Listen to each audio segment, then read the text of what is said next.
Nous sommes toujours dans l'émission Des idées et du goût sur les ondes de Variance FM et il est grand temps de recevoir l'ultime invité de la saison. Et oui, c'est déjà la toute dernière interview de cette saison 2025-2026 et j'ai le plaisir de recevoir Didier Guyot qui est donc photographe ambrotypiste. Vous ne savez peut-être pas ce en quoi ça consiste, et bien justement, nous allons le découvrir grâce à lui. Bonsoir Didier. Bonsoir. Eh ben, on est très content de vous avoir avec nous sur Variance FM, c'est un plaisir.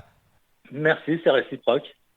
Eh ben, écoutez, j'ai pas mal de questions à vous poser sur ce que vous faites, sur votre travail et sur également ce choix de faire des ambrotypes. Mais alors, la toute première question, elle est assez simple et elle va de soi, j'ai envie de dire. Qu'est-ce qu'un ambrotype? Est-ce que vous pouvez nous expliquer ce qui se cache derrière ce mot? Alors, un ambrotype, c'est une technique photographique. Et l'ambrotype, la particularité, c'est que c'est une technique sur verre qui permet d'avoir un négatif sur fond blanc en transparence. Et en posant un fond noir derrière, on obtient un positif. D'accord, donc c'est un procédé de photographie sur verre. Voilà, c'est ça. Ah oui, c'est très original. Et c'est un procédé qui date d'il y a longtemps pour le coup? Alors, c'est un procédé qui date de 1851, qui a été inventé par Frederick Scott Archer, qui était sculpteur et qui vivait à Londres et qui a mis au point cette technique pour photographier ses sculptures et qui a inventé cette technique. D'accord, ah oui, donc effectivement, c'est une technique qui n'est pas toute jeune pour le coup. Non. Et alors, comment avez-vous eu écho de ce procédé? C'est quelque chose dont on vous a parlé comme ça ou alors vous vous êtes intéressé il y a longtemps au sujet? Alors, j'étais toujours passionné par la photo, pas par les techniques anciennes, mais par la photo argentique. J'ai toujours travaillé avec des vieux appareils. Je développais mes photos moi-même avec les pellicules que tout le monde connaît, enfin, que beaucoup de gens connaissent. On va dire que c'est ma génération. À l'époque, il n'y avait pas les numériques. Et un jour, j'ai acheté une vieille chambre photographique. C'est un appareil en bois avec un soufflet. Et en me promenant sur une brocante, c'est un pépé qui m'a donné un vieux livre de recettes. Et dans ce livre, il y avait plein de techniques, dont cette technique, la technique du collodion humide. Et donc avec des recettes et en cherchant sur Internet, après, du coup, ça m'a permis de trouver des recettes et de trouver comment acheter la chimie. Enfin, on la fabrique la chimie, mais où trouver les produits. Et finalement, de fil en aiguille, je suis arrivé à acheter la chimie, fabriquer mes produits et faire mes premiers essais à la maison, comme tous les passionnés, quoi. D'accord, et oui, parce qu'il faut rappeler quand même que ces ambrotypes, c'est issu donc d'un procédé chimique un peu particulier qu'on va Voilà. détailler. On va détailler ça ensemble d'ici quelques instants, bien évidemment. Mais avant, j'ai envie de vous demander ce qui vous plaît justement dans ce procédé photographique. Justement, qu'est-ce qui vous plaît? Pourquoi avez-vous choisi celui-ci justement? Alors j'ai choisi ce procédé parce qu'il y a eu une période, une quinzaine d'années, où c'était vraiment très difficile de trouver de la pellicule noir et blanc, ou même couleur. C'était plus du tout la mode. Maintenant, on est avec les appareils numériques. Et du coup, moi, j'avais pas du tout l'intention d'arrêter de faire de la photographie argentique. Et je me suis dit, il faut que je trouve un procédé où je puisse réaliser moi-même ma chimie, de manière à continuer, si jamais on trouve plus de pellicule un jour, de manière à continuer à faire de la photographie moi-même, en fabriquant ma chimie moi-même. Et finalement, voilà, c'est comme ça que je suis arrivé à cette technique qui m'a permis de continuer à photographier. Alors que maintenant, la pellicule, on en trouve de plus en plus parce qu'il y a énormément de jeunes qui se mettent à l'argentique. Et ce qui fait que finalement, ça disparaît pas, ça revient au goût du jour. Même si avec les numériques, on fait de très belles photos, la passion de l'argentique touche énormément de jeunes maintenant. Après, c'est vrai, hein, vous avez totalement raison. Les vieux procédés de photo reviennent beaucoup à la mode. Et on le voit bien d'ailleurs avec les appareils photo instantanés. Maintenant, on aime bien avoir sa petite photo qui sort immédiatement.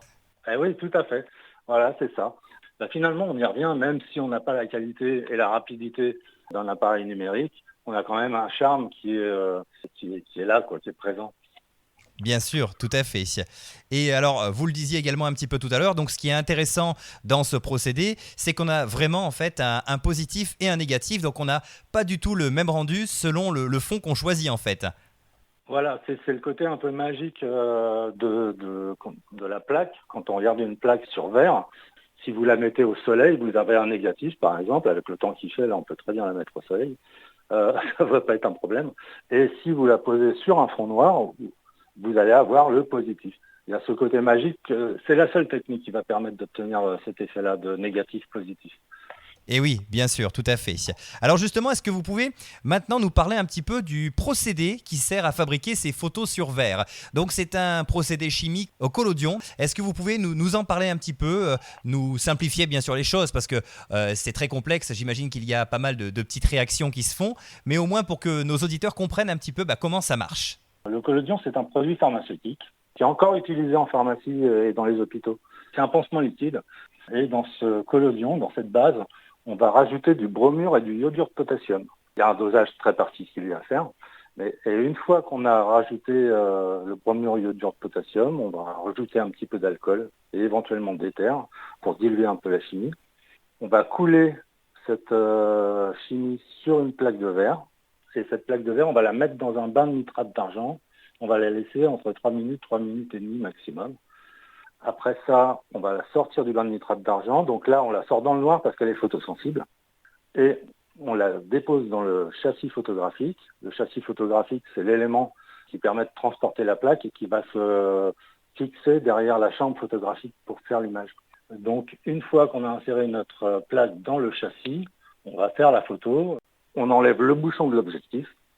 Et là, on va photographier la lumière, soit d'un portrait, soit d'un paysage. On a un temps de pause qui va être variable d'1 à 2 secondes en extérieur, par exemple, jusqu'à 15 secondes en fonction de la taille de l'objectif. Enfin, c'est variable. Et une fois qu'on a fait notre photographie, on révèle avec du sulfate de fer et on va mettre la plaque dans de l'hyposulfite de potassium pour transformer l'image en positif. D'accord, donc en fait c'est une succession de réactions chimiques qui permettent d'avoir cette photo. Et c'est une procédure qui est relativement rapide. On va avoir entre la prise de vue et la révélation, on est entre 3 et 5 minutes maximum. Ah oui, d'accord, ça paraît pas parce qu'en fait il y a tellement de petites choses chimiques finalement à l'intérieur qu'on a l'impression que ça prend du temps. On n'est pas aussi rapide qu'un Polaroid, c'est quand même une photo, c'est une prise de vue assez rapide. D'accord. Une révélation qui est instantanée pratiquement. Et alors tous ces éléments chimiques, c'est vous qui les préparez en amont? On fabrique donc la base, le collodion, ce qu'on va couler sur le verre, ce qui correspond à notre pellicule. Et après, on va fabriquer notre révélateur, donc à base de sulfate de fer, et le fixateur, l'hyposulfite de potassium, qui va permettre de fixer l'image, quoi. Après, on rince la plaque et on la sèche et on a notre ambrotype fini. D'accord.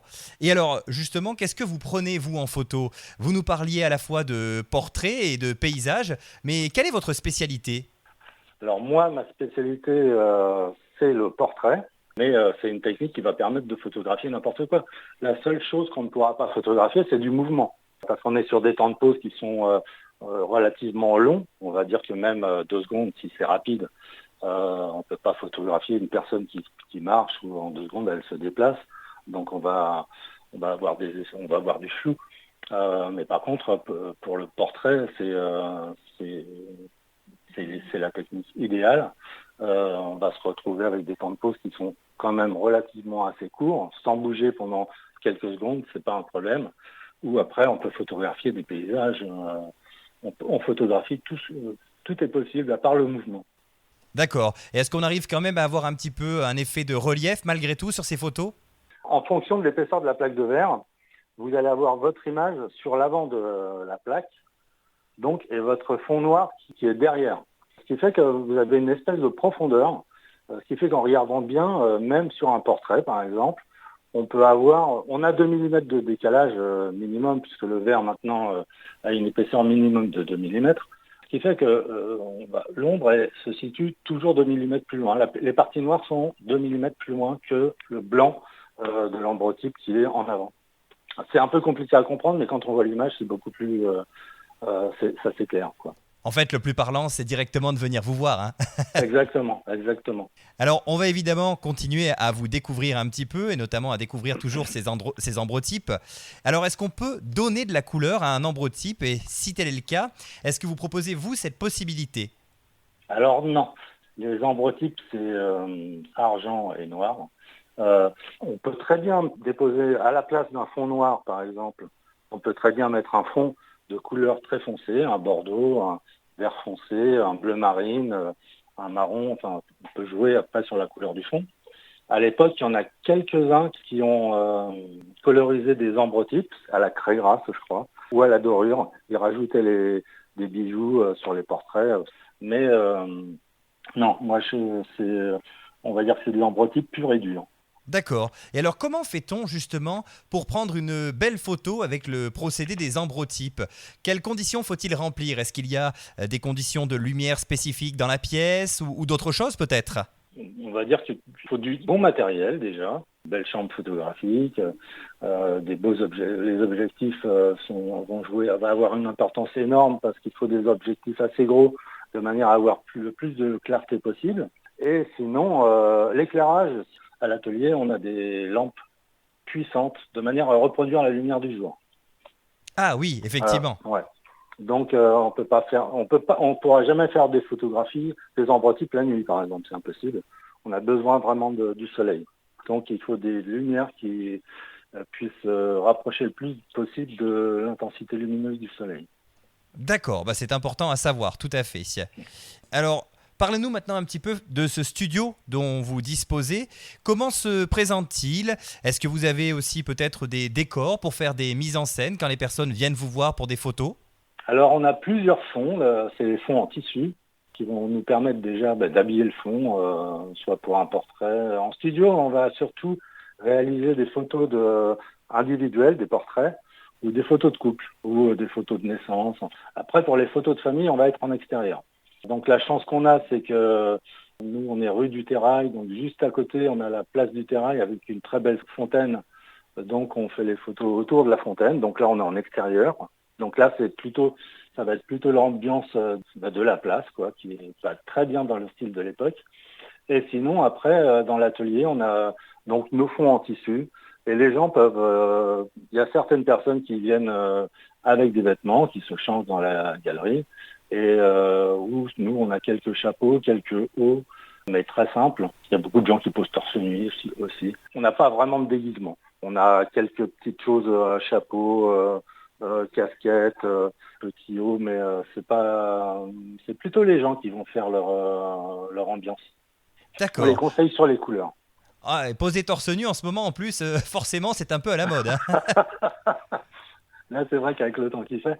Non, on va surtout les préparer à l'avance. Généralement, on fait une prévisite. On demande aux gens de passer avant et on va leur conseiller des couleurs. Éviter le noir, le blanc, par exemple. Éviter les couleurs très fortes. D'accord. Et alors, quels sont les plus beaux souvenirs que vous ayez pu avoir dans vos moments photos, justement? Quels sont peut-être les sujets que vous avez pris le plus de plaisir à photographier ou les moments les plus marquants que vous avez en mémoire? Il y a une histoire pour chaque photo. Les plus marquantes. C'est pas évident, j'imagine que vous en avez beaucoup. Oui, parce que comme on est sur une technique assez longue, il n'y a qu'une photo. Donc ce qui va prendre du temps, c'est plutôt la pose. Et ce qui fait et la rencontre avec les gens sur le style de vêtements à porter et ainsi de suite, on crée des liens qui vont permettre justement de travailler vraiment sérieusement cette photo. Et on a tendance donc on rentre un peu dans une petite intimité, et ce qui fait que chaque photo a son charme, quoi, et chaque personne est importante. Et est-ce qu'il vous est déjà arrivé d'avoir des demandes de photos un peu insolites? C'est vrai que parfois, il y a peut-être des gens qui sont venus vers vous et qui vous ont dit ah ben, je voudrais ça, et ça vous a un peu étonné, forcément. On a des cyclistes qui passaient dans la rue, c'était des touristes à vélo, donc, et qui se sont arrêtés devant la galerie en disant ah, j'adore ce que vous faites, j'aimerais bien qu'on fasse une photo. C'était un couple. Et puis là, ils étaient donc elle avait un t-shirt noir et lui un t-shirt bordeaux foncé. Enfin, après, ils étaient très très sombres. Et j'ai dit non, par contre les couleurs ça va pas du tout. Et du coup ils se sont mis torse nu, ils se sont dit bah on l'a fait comme ça. Et voilà, je crois que c'est le premier couple torse nu que j'ai fait. Et la photo est superbe. Et oui, j'imagine que c'était un moment un peu mémorable pour le coup. Ouais, c'était, ouais. Et alors, en termes de conservation, qu'est-ce que vous pouvez nous dire sur ces fameux ambrotypes? Est-ce que ça reste des photos qui sont malgré tout fragiles et sensibles aux éléments tels que la lumière et l'humidité? Ou alors est-ce qu'on peut les conserver quand même sans trop de problèmes? Alors, déjà, c'est un original, donc il n'y en a qu'une. Donc il faut en prendre soin. Moi, je mets un vernis dessus qui va permettre de la protéger. Moi, je conseille d'éviter de la mettre au soleil. Il faut plutôt choisir un endroit. La lumière du jour est gênante, mais pas le soleil direct. Et c'est une photo. Moi, non, on voit encore des ambrotypes qui datent de l'époque, je crois. J'ai pas vu les originaux, mais je sais que ceux de Frédéric Scott Archer sont encore visibles dans le musée à Londres, je crois. Ah ouais, d'accord. Mm. Et alors, j'ai une question aussi sur les différentes photos que vous avez prises et sur également votre travail en général. Est-ce que vous avez également réalisé peut-être des expositions sur des thèmes particuliers? Alors, non, je fais pas d'exposition. Ça viendra peut-être, mais pour l'instant, non. Il y a juste les photos, les expositions à la galerie. Et nous, ce qu'on va faire, c'est surtout du portrait. Donc, c'est vraiment de la photo individuelle et personnelle, quoi. Donc, c'est vrai qu'à exposer, c'est pas. Il faudrait demander des autorisations et des choses comme ça. Oui, Non, donc c'est vraiment. Ouais, non, les photos qui sont exposées à la galerie. Et pour l'instant, c'est vrai que ça va pas tourner. d'accord. Et alors, en dehors des ambrotypes, est-ce que vous avez recours à d'autres procédés photographiques, des choses un petit peu plus traditionnelles, on va dire? Alors, pour le plaisir et la passion, toujours la passion, parce que de toute façon, ce que je fais, c'est par passion. C'est de l'argentique, de la photo traditionnelle, avec de la pellicule Kodak, avec des vieux appareils des années 60. Ah ouais, d'accord. Mm. Ah oui, Mm. c'est le petit plaisir en plus. Ça, c'est le petit plaisir à la maison où voilà, j'ai mon petit labo dans la salle de bain et je développe mes photos comme toujours, à l'ancienne. D'accord, avec un labo fait maison. Voilà, c'est le labo dans la salle de bain, comme énormément de gens ont eu, ou ont encore d'ailleurs, hein. Et je sais qu'il y a énormément de jeunes qui se mettent leur petit labo dans la salle de bain, qui font leur tirage papier en C'est partant de leur pellicule. C'est vrai, effectivement, c'est quelque chose qui était très répandu pendant longtemps et qui revient Oui, encore de nos jours. Et ça rappelle que la photo a toute une histoire et que ce n'est pas un simple bout de papier ou une simple image qu'on a sur un téléphone. Non, la photo, c'est beaucoup plus que ça. Et d'ailleurs, avec ce procédé qu'on a découvert aujourd'hui, on voit bien que ça peut représenter pas mal de travail, malgré tout. oui, ça fait partie du plaisir. C'est la chimie, c'est la création d'une image de A à Z, quoi. En fonction de la fabrication de la chimie, on aura des photos, on aura une image différente en fonction de l'âge du produit, enfin en fonction de tout un tas en modifiant les techniques, on arrive à avoir des procédés, des modifications de couleurs. Enfin, quand je parle de couleurs, c'est au niveau des nitrates d'argent, des sels d'argent qui nous permettent de modifier, d'avoir une photo un peu plus argent, un peu moins argent. Tout ça, c'est de la passion. On y passe un peu de temps, mais après, quand on fait les photos, là, c'est le plaisir de découvrir l'image, quoi. Et on voit à chaque fois la révélation. C'est une découverte. Bien sûr. Eh bien, écoutez, en tout cas, on était vraiment très content de vous avoir avec nous, Didier. Évidemment, le temps passe très vite. On va devoir se laisser d'ici quelques instants. Mais avant de partir, j'ai une dernière question pour vous. Où peut-on vous Oui. retrouver? Est-ce que vous avez une page Facebook, un site internet? Est-ce qu'on peut également peut-être donner l'adresse de votre atelier pour ceux qui voudraient venir vous voir? Eh bien, l'adresse de l'atelier, c'est 8 rue du Terrail à Clermont-Ferrand. Donc, on n'est pas loin de la place de la Victoire. Et sinon, après, sur Internet, il y a un site qui s'appelle didier-guyot.fr, où là, vous allez avoir un peu plus de 700 photos dessus. Ah oui, Et quand même. ouais, oui, Ça donne un ordre d'idée de ce que vous faites. exactement. Eh bien, écoutez, en tout cas, on était très content de pouvoir découvrir votre travail, Didier. On vous remercie infiniment du temps que vous nous avez accordé pour cette interview. C'était avec plaisir. Et puis, on invite nos auditeurs à venir vous rencontrer sur Clermont pour découvrir ce procédé et peut-être repartir avec une photo unique. Oui, parce que c'est unique, hein, c'est le cas de le dire, hein. Exactement, exactement. Ils repartiront avec leurs photos dans un petit coffret. Euh, en plus, on fait un scan de l'image, ce qui fait qu'ils ont une trace numérique. Ah, ça c'est plutôt chouette, ouais, ça permet de Ouais, l'avoir ouais, toujours un petit peu sur soi. exactement. Mm. Eh ben écoutez, en tout cas, merci pour tout Didier. On vous souhaite une belle continuation et puis on vous dit peut-être à bientôt. Bah, avec plaisir. Et puis, bonne soirée à tout le monde.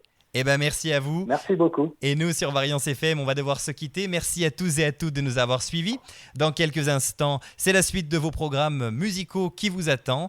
Et évidemment, pour ma part, je vous retrouve très bientôt. C'est la fin de saison, vous le savez, mais d'autres aventures radiophoniques vous attendent dès la rentrée. Du coup, je vous souhaite un très bel été à notre écoute.